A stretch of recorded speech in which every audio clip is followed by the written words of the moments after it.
Rajeev Chandrasekhar BJP. സംസ്ഥാന അധ്യക്ഷനായി വന്നതിന് ശേഷം പാർട്ടിക്ക് ഉണ്ടാകേണ്ട ആ ഒരു ഊർജ്ജസ്വലതയിലേക്ക് എല്ലാ നേതാക്കളെയും ചേർത്ത് കൊണ്ടുപോകുന്നതിന് ഗ്രൂപ്പിനതീതനായ ഒരാളെ നിയോഗിച്ച കേന്ദ്ര നേതൃത്വത്തിന് തെറ്റുകയാണോ? രാജീവ് ചന്ദ്രശേഖർ സ്വന്തമായ ഒരു ഗ്രൂപ്പ് ഉണ്ടാക്കുകയാണോ? വി എസ് രഞ്ജിത്ത്, ഇപ്പോൾ നടക്കുന്നത് എന്താണ്?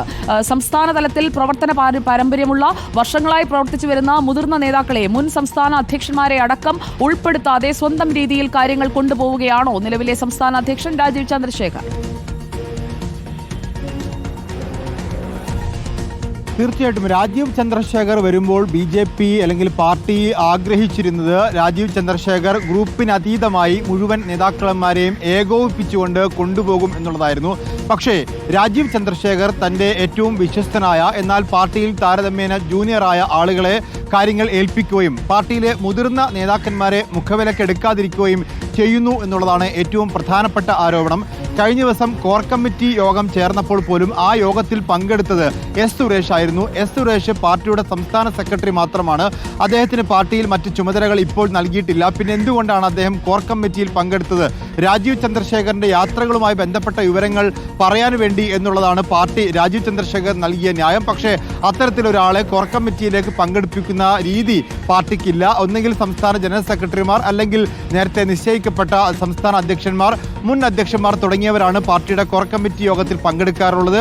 ആ ഒരു നടപടിക്രമം വിട്ട് പാർട്ടിയുടെ കോർ കമ്മിറ്റിയിൽ എസ് സുരേഷ് പങ്കെടുത്തു എന്നുള്ളതും, അതുപോലെ അനൂപ് ആന്റണി, പാർട്ടിയിൽ ഇപ്പോൾ സംസ്ഥാന തലത്തിൽ ചുമതലയില്ലാത്ത അനൂപ് ആന്റണിയെ പാർട്ടിയുടെ മാധ്യമത്തിന്റെ ചുമതല നൽകിയതുമൊക്കെ വലിയ തോതിൽ വിമർശനങ്ങൾക്ക് വിധേയമായിട്ടുണ്ട്. അതോടൊപ്പം തന്നെ ഇപ്പോൾ ഭാരവാഹി പട്ടികയുമായി ബന്ധപ്പെട്ട് പാർട്ടിക്കുള്ളിൽ ചർച്ച നടക്കുമ്പോൾ ആ ചർച്ചയിൽ മുൻ അധ്യക്ഷന്മാരെ ഉൾപ്പെടുത്തിയിട്ടില്ല. അതിപ്പോൾ ഏറ്റവും ഒടുവിൽ അദ്ദേഹം സ്ഥാനം ഒഴിഞ്ഞ കെ സുരേന്ദ്രനെയോ അതിനു മുൻപ് സ്ഥാനം ഒഴിഞ്ഞ പാർട്ടി ഭാരവാഹികളെയോ സംസ്ഥാന അധ്യക്ഷന്മാരെയോ ഒന്നും തന്നെ ഇത്തരത്തിൽ കൂടിയാലോചനകൾ പാർട്ടി ഭാരവാഹിത്വവുമായി ബന്ധപ്പെട്ട് നടത്തിയിട്ടില്ല എന്നൊരു ആരോപണമുണ്ട്. അതോടൊപ്പം തന്നെ പഞ്ചായത്ത് തെരഞ്ഞെടുപ്പുമായി ബന്ധപ്പെട്ട് ചുമതല കൊടുത്തു.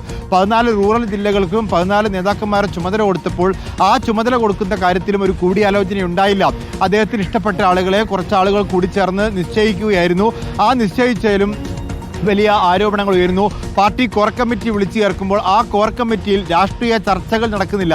എന്താണ് പാർട്ടി മുന്നേറ്റെടുക്കേണ്ട രാഷ്ട്രീയ തീരുമാനം? ഓരോ വിഷയങ്ങൾ ഉണ്ടാകുമ്പോൾ ആ വിഷയങ്ങളിൽ എന്ത് നിലപാട് പാർട്ടി സ്വീകരിക്കണം തുടങ്ങിയ കാര്യങ്ങളിൽ ഒരു കൂടിയാലോചന നടക്കുന്നില്ല, രാഷ്ട്രീയ ചർച്ചകൾ നടക്കുന്നില്ല തുടങ്ങിയ ആക്ഷേപങ്ങളാണ് ഇപ്പോൾ ഉയർന്നുകൊണ്ടിരിക്കുന്നത്. പാർട്ടിയെ ഒരു കോർപ്പറേറ്റ് സംവിധാനത്തിലേക്ക് രാജീവ് ചന്ദ്രശേഖർ കൊണ്ടുപോകുന്നു. മുതിർന്ന നേതാക്കന്മാരെ കൂടിയാലോചനയിൽ പങ്കെടുപ്പിക്കുന്നില്ല.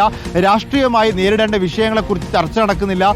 വികസനം എന്നൊരു മുദ്രാവാക്യം ഉയർത്തിക്കൊണ്ട്, ആ വികസനം എന്ന മുദ്രാവാക്യം മാത്രം ഉയർത്തിക്കൊണ്ട് പാർട്ടിക്ക് എങ്ങനെ മുന്നോട്ട് പോകാൻ സാധിക്കും? കേരളത്തിൽ ഇപ്പോൾ നടന്നുകൊണ്ടിരിക്കുന്ന ഓരോ വിഷയത്തിലും എടുക്കേണ്ട രാഷ്ട്രീയ നിലപാടുകൾ എന്തായിരിക്കണം തുടങ്ങിയ കാര്യങ്ങളിൽ ചർച്ച നടക്കുന്നില്ല. പൊടുന്നനെ ഒരു നിലപാട് മാറ്റം അത് പാർട്ടിക്ക് ഗുണം ചെയ്യില്ല എന്നതാണ് മുതിർന്ന നേതാക്കൾ ഇപ്പോൾ പറഞ്ഞുകൊണ്ടിരിക്കുന്നത്. മുതിർന്ന നേതാക്കളുമായി നേരത്തെ സംഘടനാ തലത്തിൽ എടുത്തിട്ടുള്ള തീരുമാനങ്ങൾ എന്തൊക്കെയാണ് എന്നുള്ള കൂടിയാലോചനകളിലേക്ക് പോകാത്തത് എന്തുകൊണ്ട് എന്നതാണ് ഇപ്പോൾ ഉയരുന്ന മറ്റൊരു പ്രധാനപ്പെട്ട ചോദ്യം.